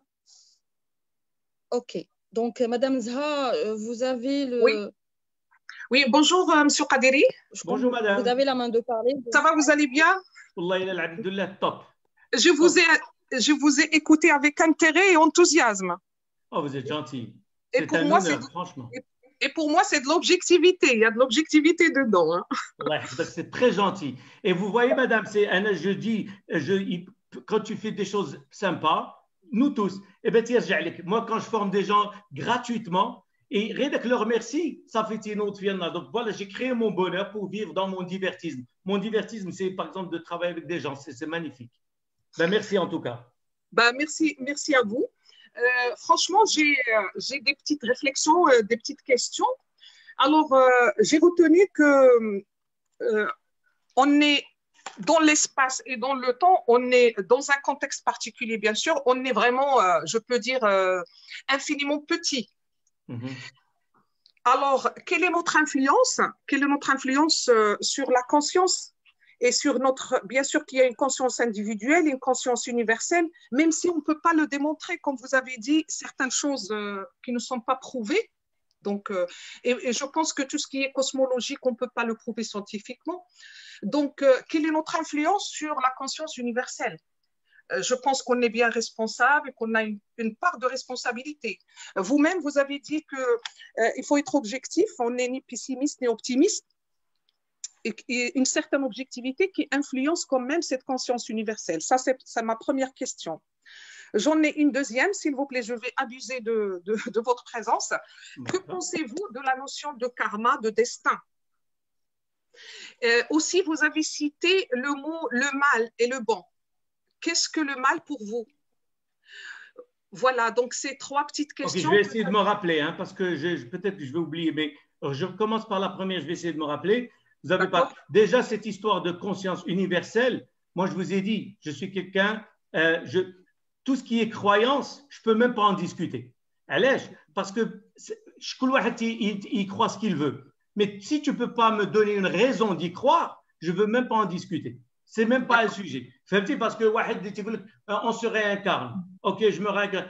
Mais tu dis ce que tu veux. Je ne peux même pas discuter avec toi. Si tu ne me donnes pas quelque chose qui donne parce que dans la vie, même dans la science, il y a la croyance, il y a l'hypothèse et il y a la théorie. Donc, si tu me demandes, je ne demande même pas des preuves, je demande l'hypothèse. Voilà pourquoi je pense qu'il y a une conscience universelle. Personne ne dit ça. C'est les nouveaux gourous d'aujourd'hui qui te disent des belles phrases qui ne veulent rien dire, qui ne peuvent pas démontrer. Donc, moi, je ne peux pas rentrer discuter avec eux. Si quelqu'un peut me dire quelque chose, je suis heureux d'en discuter et d'apprendre. Mais si c'est ta croyance, je n'ai pas d'argument. Tu crois qu'il y a du fromage dans la lune? Pardon? Je peux donner un exemple. Je peux donner un exemple que ça soit plus concret. Alors, n'étant pas ni négatif ni positif, tout en étant objectif. Par exemple, autour de moi, autour de l'être humain qui fait du bien. Vous avez bien dit le bon, qui fait du bon. Alors, est-ce qu'il va semer du bon autour de lui? Donc, il aura une influence autour de lui. Et c'est par là que je démarre pour parler de conscience autour de soi. Et si chacun de nous peut faire du bon, au lieu de faire du mal, il fait du bon, il y aura une influence tout autour. Et cette influence tout autour peut constituer cette hypothèse dont vous avez parlé, qui pourrait être une conscience individuelle de chacun qui peut donner une certaine conscience universelle. Est-ce que vous acceptez ça comme hypothèse? Non, parce que ce que je vois, ce n'est pas que je ne l'accepte pas, c'est que le mot conscience, est-ce qu'on dit conscience, c'est-à-dire que c'était quelqu'un de consciencieux, ou là, la conscience, c'est-à-dire je suis conscient qu'il y a une table devant moi, etc. Donc, est-ce que c'est le terme scientifique ou là, vous parlez la conscience moralité? Non, non, pas du tout. La conscience moralité, pas du tout. Parce que la conscience moralité, elle peut se greffer sur la réelle conscience. Je suis conscient de mes 5 sens. Je suis conscient de ce que je vois, de ce que j'entends, de ce que je touche. Et c'est pour moi, c'est ça, cette conscience. Donc, je suis présent à cette conscience, mais pas la conscience morale qui peut se greffer sur cette réelle conscience et peut faire, je ne vais même pas dire des gourous, mais peut faire des drames, effectivement, dans la vraie conscience. Ok, voilà. Maintenant, juste pour que je comprenne, est-ce que d'après vous, ce que j'essaie de comprendre, est-ce que d'après vous, il y a une conscience universelle, c'est-à-dire on est tous connectés à chez Haja, c'est ça? Qu'on voit les mêmes choses? C'est quoi cette conscience universelle? Ça veut dire quoi? Par exemple, on respire le même air, l'air ambiant. Ce n'est pas de la conscience, ça. Ce n'est pas de la conscience. Il peut y avoir de la conscience si chacun de nous est conscient de ce qui se passe autour de lui. Si chacun de nous est conscient de ses 5 sens, par exemple, être présent, est-ce que ça ne va pas constituer une conscience du groupe, par exemple, au sein d'une famille, au sein d'un groupe de travail, au sein d'un pays, par exemple? Est-ce que vous ne trouvez pas? Madame, juste pour vous dire, c'est-à-dire, moi, je veux pas, franchement, m'étaler trop sur ce sujet parce que il y a des choses qu'on essaie de me dire, de conscience, que je n'arrive pas à définir. Est-ce que vous me dites que si tout le monde pense à la même chose, on est connecté, le shahaja? Moi, je vous dis, on ne peut pas me démontrer des choses comme ça scientifiquement, mais comme vous dites, il peut.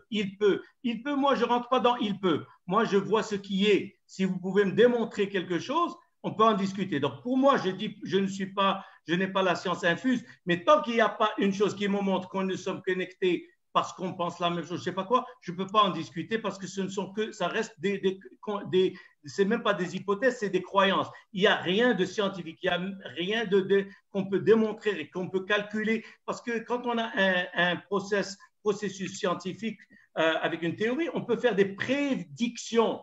Je te dis, voilà, tu fais ça, c'est des choses qui marchent pour tout le monde. Que tu y crois ou pas, ton téléphone, il marche.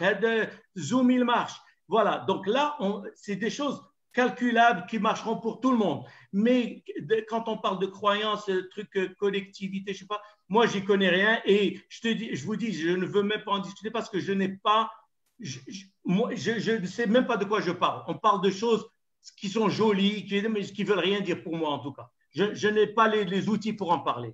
Est-ce qu'on peut parler de l'autre sujet, s'il vous plaît? C'était quoi votre autre question? Le karma. La notion de karma et la notion le mal et le bon. Vous avez cité le mal et le bon. Alors, c'est quoi le mal? C'est quoi le mal pour vous? Non, encore une fois, il n'y a pas de pour moi, madame. Plutôt, le mal, c'est-à-dire, encore, ça dépend même culturellement. Donc, moi, on rentre, c'est-à-dire, ce n'est pas des choses qui vont nous aider dans le développement personnel aujourd'hui. Le mal, je dis n'importe quoi. Vous voyez un singe ou un chat, vous n'avez pas envie de le tuer, mais en Chine, ils tuent le chien et c'est mal. Donc, c'est relatif à la culture, au conditionnement, etc. Mais je pense que ça n'a rien à voir avec le sujet d'aujourd'hui qui est comment lâcher prise et être heureux et vivre de manière sereine, etc. هذاك الشيء ديال définir le mal, ça va pas nous aider. Et ce qui est mal pour moi est excellent pour vous. فهمتيني؟ Une culture, une femme معريه شعرها c'est mal, dans une autre il a كانت لابسه مغطيه شعرها c'est mal. Donc c'est subjectif et c'est pas, en fait c'est pas mon sujet franchement. Ce qui m'intéresse moi c'est comment vivre heureux. Et au lieu de, pour moi je ne veux pas chercher midi à 14h. J'ai un focus. Qu'est-ce que je peux faire pour être heureux, pour rendre les gens qui m'entourent heureux, etc. Donc voilà, c'est ça le Le truc du karma, bien sûr, parce que karma, c'est quoi? Ça veut dire que what goes around comes around, tu fais du bien, et bien c'est sûr qu'il va revenir. Tu es quelqu'un de magnifique qui fait le khair autour de lui, qui fait du bien autour de lui. Mais clairement que tu accentues tes chances que ce bonheur revienne vers toi. Tu es un salopard, tu voles à tout le monde, et il est pratiquement sûr que les gens vont te détester, que tu vas atterrir en tôle un de ces jours. Tu as plus de chance parce que, comme je dis, dans la vie, il n'y a pas de garantie. Il n'y a que la mort qui est garantie. Mais tout est question de probabilité. Tu fais beaucoup de choses bien, tu as des probabilités que ça marche.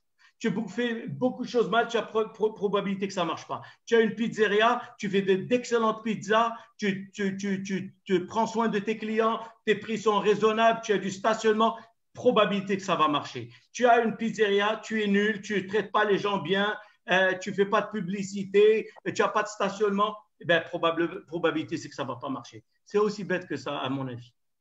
Merci pour vos réponses, M. Kadiri. Merci beaucoup. Merci, madame. C'est madame Hefti, hein? Oui, c'est Nzha Hefti, Del Jadida. Enchanté, madame. Merci beaucoup. Merci à vous. Merci. Ben, merci beaucoup, Madame Zaha, pour vos questions. Merci aussi M. Kadiri, pour ces éclaircissements. Il y a aussi un deuxième sujet qui a fait un tout petit débat, que ce soit sur Zoom ou sur Facebook, c'est le fait qu'on ait le résultat, si on veut dire, de nos générations, de nos antécédents. Et du coup, est-ce qu'on a la possibilité ou le droit de changer le futur? Parce que nous, on contribue dans la construction de notre futur. On contribue dans la formation de notre conscience, de notre connexion. Et comment on peut être en même temps le résultat du passé? Et est-ce que le fait d'être ce résultat de ces antécédents ne va pas nous empêcher à vivre et adapter notre futur? Eh bien, justement, pourquoi on fait du développement personnel? J'essaie de répondre à toutes les questions en une seule question parce qu'il y avait pas mal de questions sur ce sujet. Il n'y a pas de problème, hein, madame. Donc, juste pour vous dire, madame, pourquoi on fait du développement personnel? Comme j'enseigne tous les jours, je dis le développement personnel, c'est combattre sa nature. OK? Moi, je ne vais pas dire, moi, je suis né à Bangladesh, c'est comme ça qu'on est, ben, je vais rester toujours comme ça. Moi, je suis né en Suède, c'est comme ça qu'on fait, on reste comme ça. Donc, à quoi ça? On ne ferait pas d'études, on ne ferait pas de développement personnel, on ne ferait pas de recherche, on ne ferait pas de neuropsychologie, on ne ferait pas de rien. Mais bien sûr qu'on peut changer. Maintenant, il faut que les gens comprennent que le changement prend du temps. C'est comme si tu veux transformer ton corps. Tu pèses 250 kilos, demain tu veux être svelte avec des abdominaux, ça ne va pas marcher. Et ça prend du temps. Donc, il faut que j'explique des bases, il faut que je travaille avec la base et le cerveau. Une fois que tu as une base, tu peux commencer à évoluer très vite. Maintenant, bien sûr, tu vois que tu n'es pas convaincu de ton mode de vie ou certaines choses. Mais bien sûr, commence. Qu'est-ce que tu veux? Il faut commencer à rechercher les choses qui te titillent un peu. Ça ne me paraît pas très logique. Et essaye de devenir objectif. Parce que quand on recherche des choses et on est attaché au résultat, je veux que ce soit la vérité, mais tu n'es pas objectif. Et tu ne vas pas arriver à la réalité. Il faut que tu te dénues de toute croyance, toute valeur préalable et tu recherches avec totale objectivité. Et tu n'as pas peur de ce que tu vas trouver. D'accord? Et tu peux trouver que tu as tort. Mais quand tu vas trouver que tu as tort, eh bien, tu évolues. C'est ça qui est bien. C'est comme la science. Comment on est arrivé à faire des avions, des fusées, des IRM? C'est parce que la science, elle cherche toujours à prouver ses théories fausses. Quand elle trouve qu'un truc est faux, ça veut dire qu'elle a fait un pas en avant. D'accord? Elle ne reste pas dans le confort de croire ce qu'elle veut. Donc, bien sûr qu'on peut. Même si je suis né au Bangladesh, ben, je peux devenir un metteur en scène aux États-Unis. Même si je suis né aux États-Unis, je peux devenir quelqu'un qui vend des sandales. On peut changer si on veut. On remplit son cerveau d'autres choses. Je suis le fruit de ce qu'il y a dans ma tête. Si j'apprends demain l'allemand, je vais devenir différent. D'accord? Parce que j'aurais changé Et c'est ça ce qu'on appelle la neuroplasticité. Et il faut la répétition. Maintenant, ces gens qui veulent changer vraiment, je peux leur montrer des systèmes très simples qui sont logiques et très faciles à aborder pour faire des steps. Mais je vais vous expliquer. Sans la base, il n'y a rien. J'explique. Par exemple, c'est comme si vous et moi, Madame Sharifa, vous m'invitez à une conférence sur la génétique. D'accord? Et ils vont parler de je ne sais pas quoi, de CRISPR-9. D'accord? Moi, je ne connais rien, la biologie, ni rien, tout ça. Et vous me dites, si je pars avec vous, et vous avez un master en biologie, par exemple. Quand vous allez écouter, à la fin de la soirée, on va sortir, vous allez me demander, moi, qu'est-ce que j'ai retenu? Qu'est-ce que j'ai compris? La réalité, c'est que je n'ai rien compris. Parce que je n'avais même pas la base pour construire des choses dessus. Je n'ai rien. Donc, je ne comprends même pas de quoi il parle. Vous, par contre, vous avez fait des pas parce que vous aviez un bagage et vous avez bâti dessus. Donc, moi, je dis, si je ne donne pas à ces gens-là un certain bagage psychologique et neuroscientifique, ils ne vont même pas pouvoir faire des... Il faut le premier pas pour construire ensuite. D'accord. Merci beaucoup. Il y avait aussi une question, plusieurs questions en relation avec le bonheur et comment rendre le bonheur une philosophie. Et aussi, il y a une personne qui s'est demandé, est-ce que vivre consciemment, ça veut dire vivre l'instant présent et ne pas lier le bonheur à aucune autre chose, est-ce que ceci sont les clés du bonheur? Moi, j'adhère à ce que cette personne a dit. C'est-à-dire, mon bonheur ne dépend pas du résultat externe à moi. Je vais épouser cette femme et si elle est bien, je vais être heureux. Si j'achète cette voiture, je vais être heureux. Si mon restaurant marche, je vais être heureux. Non, non, non. Je suis heureux, point à la ligne. Le reste, je fais de mon mieux toujours. Qui marche ou qui ne marche pas, ça n'a rien à voir avec être heureux. Et ça, je vous ai dit, ça prend 25 ans comme un acrobate au cirque pour arriver à ça. Je pourrais vous raconter mes déboires et vous allez voir qu'ils ne m'ont pas touché, même pas rien. Donc oui, le bonheur n'a rien à voir avec le résultat externe. Il ne peut qu'ajouter. Mais si c'est mauvais, ben c'est normal. J'étais prêt déjà. Je sais que ça peut foirer, que cette femme peut être mauvaise, que mes enfants peuvent être attardés, tout est possible. Et je vais être heureux, point à la ligne. Je ne vais pas dire, j'allais être heureux, mais mon enfant est attardé. Non, je suis heureux, period. Magnifique. En fait, on dit que le bonheur, ou parmi les choses qui nous rendent heureux, c'est avoir une mission dans la vie, avoir notre propre mission dans cette vie. En fait, pourquoi je vous dis ça? Il y avait une personne aussi qui nous a dit, elle demande quel est notre rôle dans la vie. Et est-ce qu'on peut lier cette notion de rôle dans la vie à la mission de vie et tout ceci au fait de vivre le bonheur qui est notre quête? Alors ça, c'est justement l'existentialisme qui est né avec le XXe siècle. Vous parlez, vous continuez. OK, anyway. C'est Albert Camus, Jean-Paul Sartre, etc. Oui, tu donnes un sens à ta vie, etc. Ça, c'est une manière de voir la vie et la philosophie. Sauf qu'aujourd'hui, on ne parlait pas vraiment de ça. Aujourd'hui, on n'a pas parlé du côté, comme on dit en anglais, tit for tat. Il faut ça pour avoir ça. Je donne un sens à ma vie. Et là. Si on sort du côté philosophique et on revient à la réalité qu'on vit plutôt tous les jours, ben oui, quand j'ai une mission, je dégage de la dopamine. C'est-à-dire quand je sais que dans 2 jours, je vais aller en Suisse, je suis excité. Mais ça n'a rien de philosophique, ça c'est purement scientifique. Quand ce que tu fais a une raison d'être, quand ce que tu fais a un débouché, bien sûr, quand tu vas être heureux. Tu cuisines pour des pauvres, bien sûr tu es heureux. Tu fais je ne sais pas, quand tu enseignes gratuitement pour aider des gens, tu es heureux. Ça, c'est le côté qui n'a rien de philosophique. Là, on revient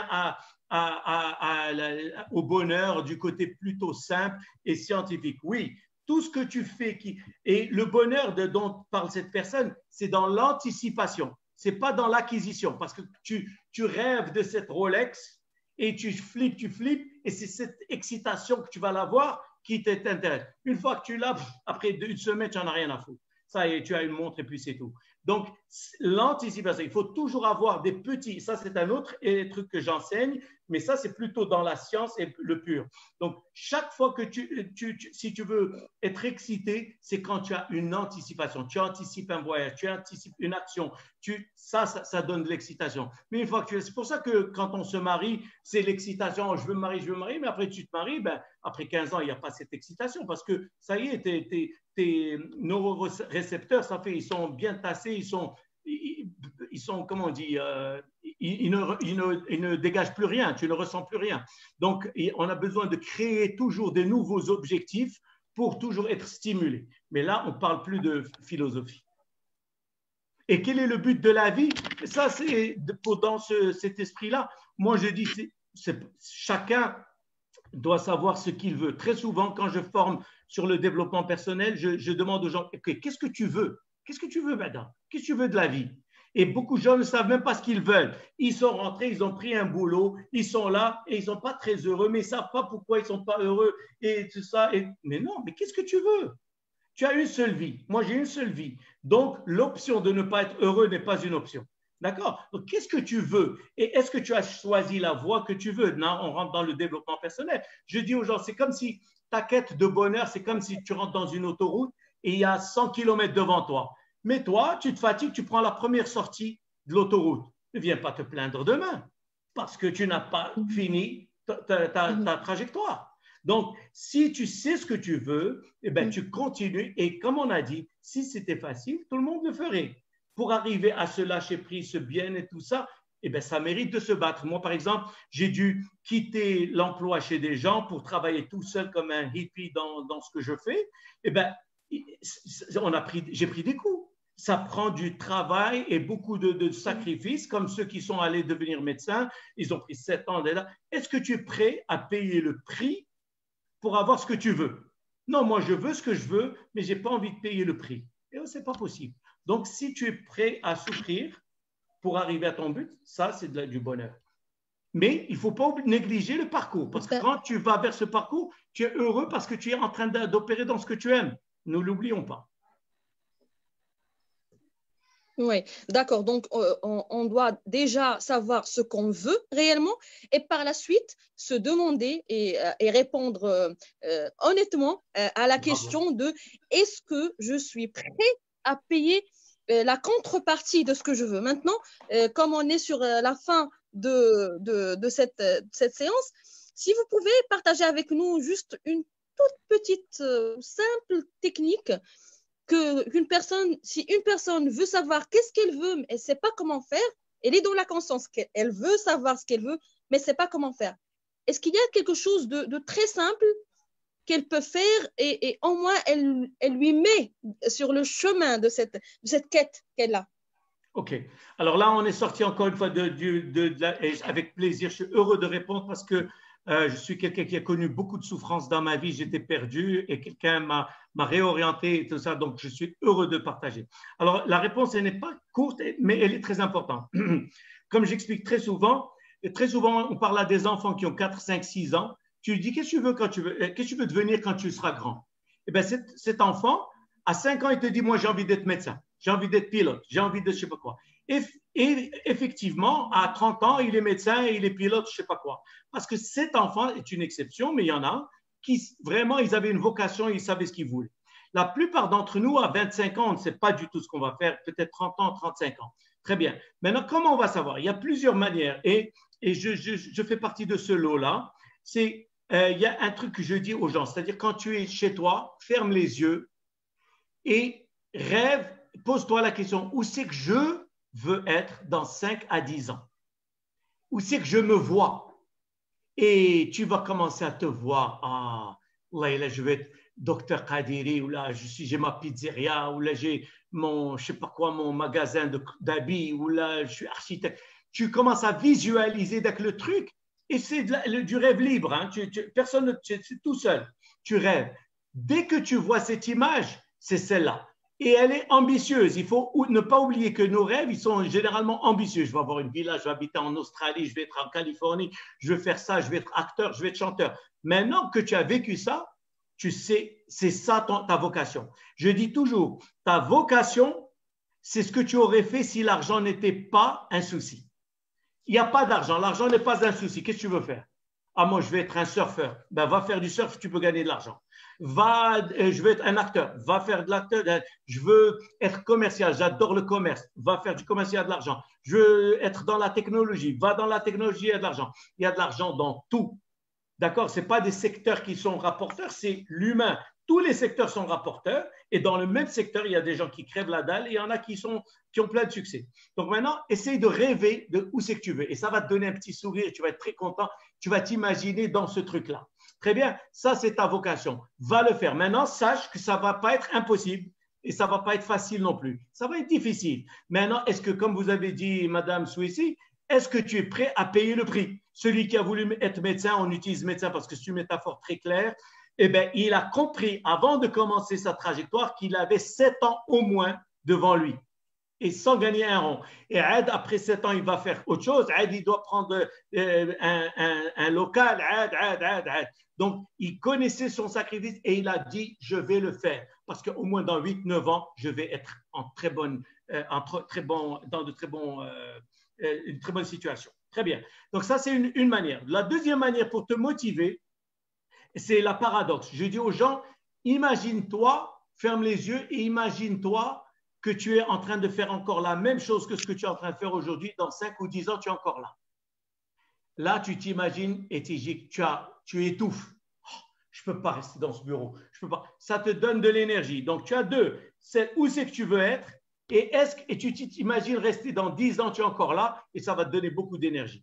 Le troisième truc que j'allais dire qui est un autre pilier, c'est que si tu es encore jeune, tu es dans les vingtaines, 25, je ne sais pas quoi, 26, 27, 28, 30, eh bien, rien ne t'empêche de laisser tes antennes ouvertes et de toucher à beaucoup de choses. Par exemple, tu travailles, par exemple, je ne sais pas quoi, dans un métier, mais tu touches à d'autres et tu lis sur d'autres et tu vas te renseigner sur d'autres et tu vas voir que l'un d'eux va t'attirer. Moi, personnellement, je ne savais pas que j'étais commercial. Et c'est par hasard, c'est un monsieur qui m'a donné un conseil, etc. Et je suis rentré dans le commercial et en 4 ans, je suis devenu numéro 1 mondial des ventes Volvo. J'ai explosé les trucs, mais alors que j'étais rien, j'étais dans la restauration et je connaissais rien et j'avais peur des clients, etc. J'étais timide, etc. Donc, ce que je vous dis, c'est qu'on ne sait pas. Tant que tu n'as pas touché un truc, c'est comme nos enfants, on les expose à la guitare, au cheval, à la danse et on va voir ce qui accroche. Donc, à nous aussi, les adultes, de nous mettre à beaucoup de choses. Et aujourd'hui, la même chose, la musique. Je suis musicien, je fais beaucoup de concerts, etc. Je ne savais pas que j'étais musicien. Mon oncle a acheté un piano électronique à mon petit frère, mais mon petit frère ne le voulait pas, il l'a laissé et j'ai commencé à jouer et il s'est avéré que j'avais une fibre un peu artistique. Donc, sans avoir touché, on ne peut pas savoir. Donc, je dis, lise, je dis, la vie, c'est comme YouTube. Si tu continues à cliquer sur les mêmes choses, eh bien, tu auras toujours les mêmes recommandations.